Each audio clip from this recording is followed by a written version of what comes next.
Amém. Vamos estar dando início à leitura. Mateus, capítulo 8, versículo 23.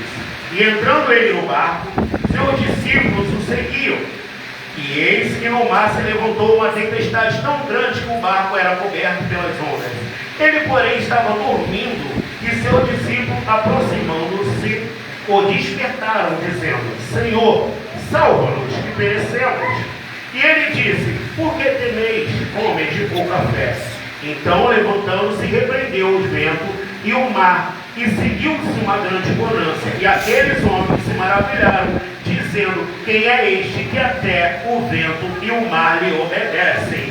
Pode sentar, meus irmãos, glorificando o nome do Senhor Jesus. Aleluia, Deus. Aleluia.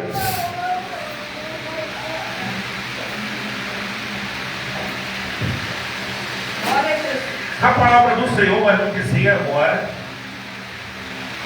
que o Senhor, ele entra no barco e os seus discípulos o seguiam. Então aqui eu quero já começar dizendo: Jesus está no barco. Então, se Jesus está no barco, entrega o controle a ele, porque Jesus está no barco. Se ele está no barco, ele é o nosso capitão, ele é o nosso comandante, é ele que dá a direção, seja para o norte, seja para o sul, seja para leste ou oeste, é ele que dá a direção, porque Deus está no barco como capitão, e nós estamos o seguindo. Então, se nós estamos seguindo Jesus, nós devemos deitar e ficar tranquilo, nós devemos sossegar, descansar o coração em Jesus, pois ele é o nosso comandante e capitão nesta hora. Ele está dando a direção, nós apenas vamos atrás dele, seguindo a direção que ele nos dá. E agora a palavra vai dizer que eis que se levantou uma grande tempestade no barco, e o barco era coberto pelas ondas, porém dormindo, o Senhor estava na polpa. Algumas traduções vai dizer na polpa do barco. Então eu quero dizer, na nossa caminhada, na nossa vida cristã, não é porque Jesus está no barco que nós não vamos passar por tempestade. Não é porque Jesus está no barco que nós não vamos deixar de ser açoitados pelas ondas. A questão é que muitos lá fora não estão com Jesus no barco, mas nós estamos. E dando Jesus no barco, nós temos um comandante para que possamos estar passando esses ventos, essas dificuldades, com confiança que o Senhor está ali. E a palavra agora vai nos dizer que o Senhor estava dormindo. E eu vou botar aqui uma conjectura aqui com os meus irmãos, que Jesus é o comandante, ali estão todos os tripulantes. Quando eu vou fazer uma viagem com os meus amigos, ou que seja uma excursão, ou que seja parente, até mesmo com a minha esposa, e quando estamos ali naquela excursão, estamos conversando, nós estamos alegres, nós estamos atentos, nós estamos acordados, nós estamos despertos ao que está acontecendo ao nosso redor, e assim segue a viagem que nós acordamos. Porém, se agora os meus familiares ou amigos deixarem de estar conversando comigo, deixar de estar ali puxando assunto comigo, eu naturalmente vou sentar nesse ônibus que eu estou fazendo, essa excursão, vamos botar aqui. Então eu vou sentar. Eu sentando e a viagem seguindo, obviamente que naturalmente eu vou estar cansado ou acabar até mesmo dormindo. Ou seja, aqui os discípulos acabam vendo a tempestade se levantar, e Jesus, sendo seu comandante, está no barco. Sendo Jesus está no barco, os discípulos aqui, eu conjecturando, pararam de conversar com o mestre, pararam de conversar com o capitão, com o comandante da tripulação. Então Jesus agora vai dormir. Onde eu quero chegar com isso? Nós não devemos deixar o mestre dormir. Se o mestre está no barco, devemos puxar assunto com o mestre, para que ele possa se manter acordado, para que quando a tempestade ou os ventos baterem em nossas vidas, o mestre está disperso ao nosso favor, para estar intercedendo ao nosso favor. Ou seja, devemos ter intimidade com o mestre. Não devemos acordar o mestre só quando a tempestade chega, ou quando a dificuldade chega em nossas vidas, mas devemos ter um diálogo diário com o mestre, ou seja, intimidade intimidade. Intimidade. E agora a palavra do Senhor vai dizer que os discípulos os despertam para poder estar repreendendo e vão dizer: mestre, nós perecemos. Meus irmãos, nós devemos clamar ao Senhor a todo instante, como eu disse, intimidade.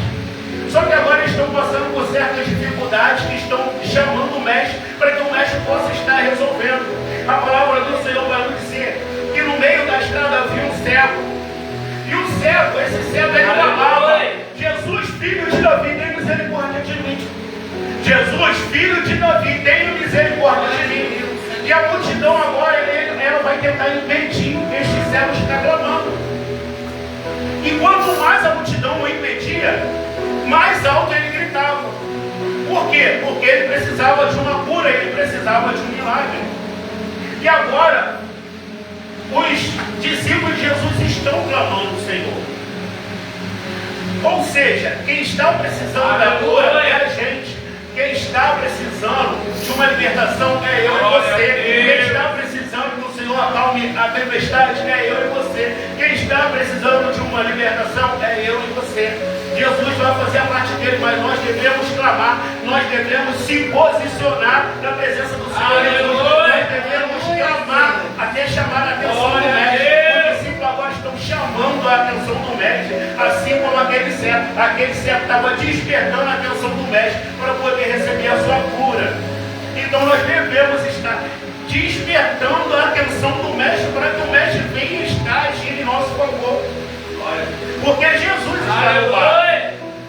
Ele apenas está dormindo. Nós devemos estar despertando, chamando a atenção do mestre. Glória a Deus, aleluia. Glória, glória a Deus. Deus de poder, glória, aleluia. Espírito Santo de Deus. Glória a Deus, aleluia. Glória, glória, glória a Deus. Agora, nosso mestre levanta e repreende o vento e segue uma grande bonança. Aí, e agora nosso mestre vai dizer: por que temeis, homens de pouca fé? Então aqui eu quero deixar um ponto de interrogação para os meus irmãos e para mim também. Como está a sua fé? Como está a sua fé mediante aos açoites que o barco está tendo? Como está a sua fé mediante as lutas? Como está a sua fé mediante as aprovações que o Senhor põe na nossa vida? Como está a sua fé em questão da sua bonança? Porque é muito fácil, eu digo para mim mesmo, é muito fácil eu vir aqui falar da palavra do Senhor e falar: meu irmão, vai com fé, Deus vai prover na sua vida. Minha irmã, vai com fé, Deus é Deus da vitória, Deus da bonança. Vai com fé, meu irmão, que Deus vai te ajudar a passar por essa prova. Agora, e quando o vento sopra no meu barco? É muito fácil eu falar com meus irmãos, seguir tranquilo, que vai passar pelaquela tempestade, que vai passar pela tempestade, que vai passar, vai atravessar o vento, que lá na frente tem uma grande bonança. Mas por que eu estou falando isso? Porque o meu barco está no cais, está amarrado no cais, está seguro, não está enfrentando onda. Mas e quando a onda chega para mim, quando eu tenho que ir para o alto mar, será que eu estou mesmo exercendo a minha fé? Será que é essa fé que eu trago para os meus irmãos que eu estou exercendo? Porque é muito fácil falar assim: tenha fé quando o meu pix está cheio, quando o arroz na panela está transbordando, quando a minha geladeira abre, eu posso escolher a carne que eu vou estar comendo. É muito fácil falar com meus irmãos: tenha fé quando a farinha não acabou e nem o azeite da botija. Mas e quando o meu calo aperta? Mas e quando eu como arroz com sal? Mas e quando às vezes não tem nem um óleo para fritar o ovo? Como está a minha fé? Aquela fé que eu outrora falei para os meus irmãos: vai que Deus é o Deus da providência, Jesus está no barco. E agora eu estou passando pelo aperto. E estou duvidando daquela própria fé que eu falei que Jesus está no barco. Deus está dizendo, homens de pouca fé. Como está a fé dos meus irmãos? Meu Senhor me despertou hoje de manhã com esse louvor e só apenas esse trecho. Só apenas esse pedacinho. Não temo mais o mar, pois firme está a minha fé.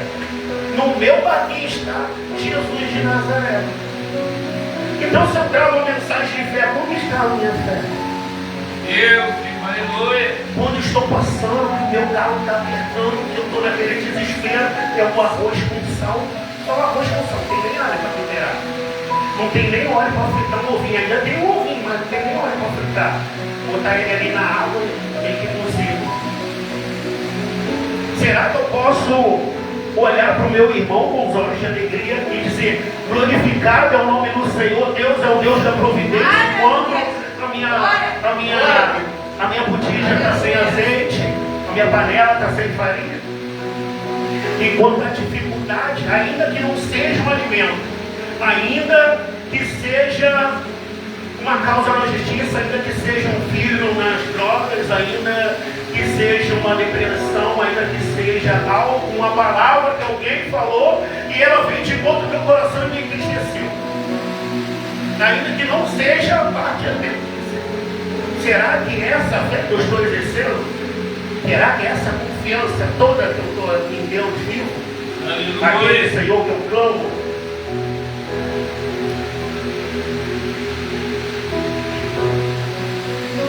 mas no final disso tudo, como a palavra do Senhor vai nos dizer, haverá uma grande bonança. Mas a atitude é minha e sua de estar exercendo essa fé. E a palavra do Senhor vai nos dizer que o que oferta voltar vive dele. Também participe do banquete. Então o vento que bate aqui, bate aí. O vento que bate aqui, bate aí, bate lá fora também. A diferença, como eu disse, é que Jesus está no barco. Agora é a gente despertar, tomar um posicionamento para despertar o mestre.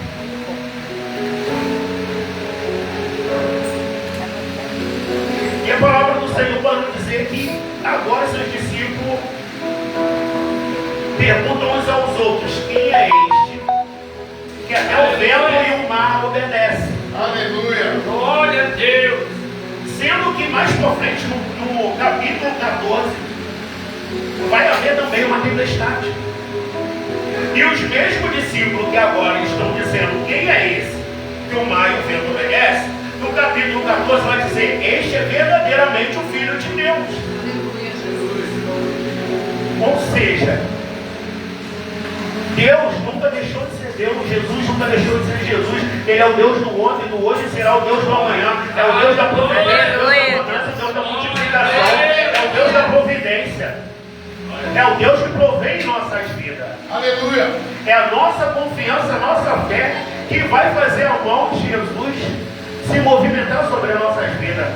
Que a palavra do Senhor vai nos dizer, em muitas passagens da Bíblia, no Novo Testamento, que o Senhor cura, que o Senhor liberta, que o Senhor ele cura, liberta, ele salva, ele ressuscita. Mas agora no momento o Senhor vai nos dizer, vai, seja feita como a sua fé. Deus, vai, seja feita como a sua fé. Vai, a sua fé te salvou. Assim como o centurião que vai clamar ao Senhor para dizer, Senhor, meu servo está perecendo. E o Senhor vai dizer, me leva até a tua casa. Ele vai dizer, Senhor, não sou digno que entre no meu lado. Apenas libera uma palavra. Nós devemos estar exercendo essa fé. Que o Senhor vai virar e vai dizer, nunca vi em toda Israel uma fé tão grande como a sua, como a minha, como a nossa. Nós devemos estar exercendo a nossa fé. Porque a nossa fé gera o nosso milagre. A nossa fé gera o movimento de Deus sobre nossas vidas. E por mais que a luta esteja, por mais que a dificuldade esteja aí, Por mais que você passe a mão na cabeça e diga, Senhor, como que está acontecendo tudo isso? Por que eu estou passando por tudo isso? Eu quero estar dizendo, Jesus nunca saiu do barco. Ele apenas está dormindo. Vamos despertar o mestre. Vamos despertar o mestre. Para o mestre agir em nosso favor. Para o mestre entrar com providência sobre nossas vidas. Deus nunca nos abandonou. A nossa fé morre nunca. E é somente até aqui que Deus me deu. Eu passar daqui não será amanhecer. Mas o que eu quero deixar para meus irmãos, exerça a sua fé. Jesus está no barco. Porque Jesus nunca saiu do barco. E eu agradeço a minha rica oportunidade